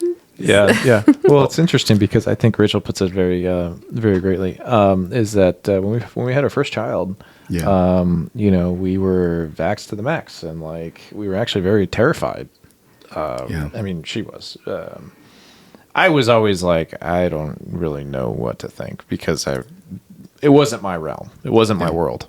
And then, so we vaccinated our daughter per the schedule. And I mean, you kind of want to go through like. Well, actually, I was going to start with a question. So you mentioned like in pharmacy quick side school. note though, I actually saw or listened to a big portion of the vaccine episode you guys did. Where you guys with went our through son? each one. Yeah. And one of the things I like that you said was, I'm not saying here that everyone should do what I'm doing. I'm not trying to be up here pompous. Like, this is what worked for us. We weighed all the risks and benefits, and then this is what we decided. And so it's more of an anecdotal type of So I really like that you said that, Yeah. instead of like, this is, like. Well, I truly believe that. And because I also think, like as our kids get older and maybe go off into college, like if our kids want to go study somewhere abroad in a different country and the lifestyle there is very different, I think the vaccine conversation comes back into play, right? And we take a look at, okay, well, what are the risks there? What's the risk of taking a vaccine when you're 18, right? Versus when you're 2 hours old, right? Like the conversation is just so different. So I truly do believe that everybody needs to look at their own risk. Where do you live? How old are you? Everything. And I think just in this country in general, we've just gotten so preventative focused that we're blind to the fact that we're actually probably causing harm. But I guess I wanted to ask you, since you said like as a pharmacist in pharmacist school, you guys are taught to really like dissect studies. So I'm curious just if you have personally looked at the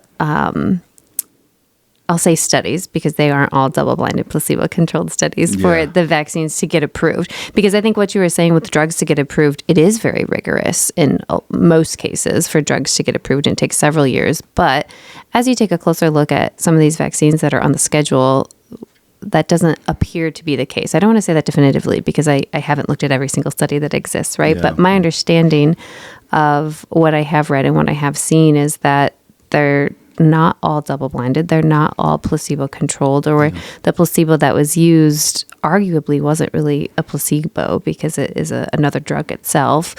And the time frame of which these things are studied, is as short as a couple of days. So I'm just curious if you've actually looked at those yourself, or if you haven't quite had a chance to do that, or need or want to do it, right? You're a busy guy. So actually, I haven't. And I'll just be completely honest, because in terms of like me questioning the vaccines, I've had a lot of that too. But that's really post-COVID, right? Like when they started mandating. I think that was a big post-COVID. Enlightenment moment. Before that, I had never thought that. I was a huge advocate of everybody get your flu shots, like everyone, But even then, before then, I'd be like, so they talk about like herd immunity, right? Like, well, I didn't get my flu shot. How come I didn't get the flu? And then obviously the experts would say, oh, it's because of herd immunity. Everyone else got their flu shot, and so you got lucky, right? And so I don't know. I was even before COVID, I was of kind of, as a pharmacy manager, they made you push all the vaccines. Like, they called it connect and protect. Like, literally, that's the slogan, connect and protect. And then we would target like seniors. If you're 65 and over, you need like your pneumococcal shot. You need your shingles shot. A meningitis, if you've never had it, you should get your meningitis shot. Like, there Were are you all these financially shots. incentivized to do that? So the store was, yes. The store was not like, financially I would get a incentivized. bonus or anything. But it would be on our metric, because I think the best kind of bang for your buck, or like the way that the pharmacy. So for a long time, Walgreens stocks have dropped tremendously in the last, call it post like 2013. There's been some mergers, CEOs, replacement CEOs and board members and things like that. So Walgreens hasn't been really doing good financially. And so they would find, every means possible to make profit, right? And so one of the ways is by selling these vaccines.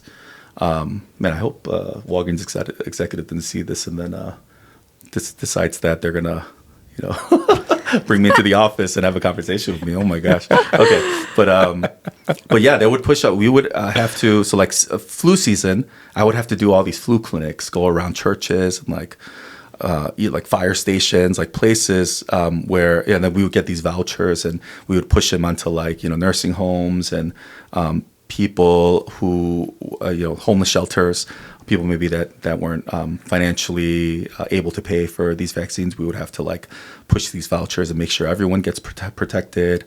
And so, I didn't really question it too much. And then, COVID happens and we all have to get it. And I thought that was kind of weird, and I kind of see both sides. Like, it's a pandemic. We don't know what's going to happen. This is the best data we have. And, COVID, I don't know if you know this, but the reason why they mandated the COVID vaccines is because there's this like one really good, apparently like robust study in Israel where they were able to vaccinate everyone real quick or something, and then they were all kind of like COVID essentially like disappeared, in Israel, and my like these doctors would cite this study, but ultimately though the COVID vaccine wasn't FDA approved, right? It was emergency use. Use, and the fact that they were like really trying to push it was kind of weird to me. Like it conflicted. Why are we trying to push something that we don't have a lot of data on, even though the experts are saying that this is the best data we have? But still, we get to, and then if you question it, you were labeled like an anti-vaxxer, bigot, and all this stuff, and something didn't feel right. And so from there, right, I'm sure a lot of people like our vaccines are actually legit, and then people started looking into these studies and things. And I didn't really look into the studies too much, to be honest. I think like background has a lot to do with it. In 2020, my daughter was born, and this was this was before like people were really getting into these vaccines. Like she got hit with every vaccine during that time, and luckily nothing really happened, right? And so because that was my background, like these vaccines, like even though in the back of my mind I'm like I should really look into these studies. Like I don't know, I don't have any family members, friends really that have had a negative kind of effect from these vaccines. So I guess the sense of urgency wasn't there. Sure. Oh yeah. But I could see why you guys would have that sense of urgency because of your first daughter with Scarlett. Was it? Yeah. Yes. There were some issues. There were some like GI issues and things, right? Rotavirus, that kind of stuff. Yeah. Yes. So I remember hearing that. I'm like, if that happened to my first daughter, I would be all in. Like, what the heck is going on? But definitely, the thing about me is like when I really get into something, I go like 110 million %. And so it's going to happen, but I just need to, even like 75 hard or anything, if I'm going to do it, I go 100 million %. But right now I have a lot of things going on. Yeah, understandable. A 3-month-old. And so far, I haven't really gotten a chance to get into it. But like you mentioned, like I don't imagine a lot of prospective double-blinded, placebo-controlled studies to be out there because, there's a lot of ethical issues involved too, right? Like we're going to take a bunch of people infected with this and let's hit them with these vaccines to see who's going to survive, who's not, so like there's some like definitely, ethical safety concerns there. So I don't imagine a lot of these studies to come out, but even if the studies aren't, prospective, they're retrospective and they're, cohort studies or even anecdotal, like I would be interested to see like what the data is out there on all that stuff. And then, and then they talk a lot about causation versus association, right? So like, I had the vaccine, but then I have all these autoimmune conditions, is that association or causation? Like, and you really have to dig deep into that stuff. Is it by chance or is it by, maybe I had the vaccine when something else was causing the autoimmunity and such. But I can't attribute it to anything else. So now I'm going to attribute it to vaccines. Not that that's what you're doing, but all that stuff I think requires a lot of like commitment to at the data, looking into it. And I always have it in my mind. One day I'm just going to pick apart all this stuff, figure out what's going on. And then especially after I listened to your episode, I'm like, man, I really should do it. But truthfully, I haven't gotten a chance to like actually dig deep into this stuff. Yeah. I think how we really learned all of this stuff was reading just a handful of books, right? So this Vaccines Amen book by Aaron Siri, this one right here is that's for you. Yeah. Oh, actually, this will be your gift here for the show. Okay. That one's really good. It's really good. Turtles All the Way Down. Turtles All the Way Down is really good. It's another great one. And then if you're just looking at like quick data, again, not causation data, but just correlation data, it's Vax on Vax. That's an awesome book. Yeah, you can take that with too. This is a Robert Kennedy Jr. I love that and one. Brian Hooker. It's not even reading; it's just all charts. Yeah, and it's just all citations to the data that was used. But, great visuals. Yeah, SIDS deaths reported to VAERS as of June 16, 2023. So, and they broke it down by vaccine.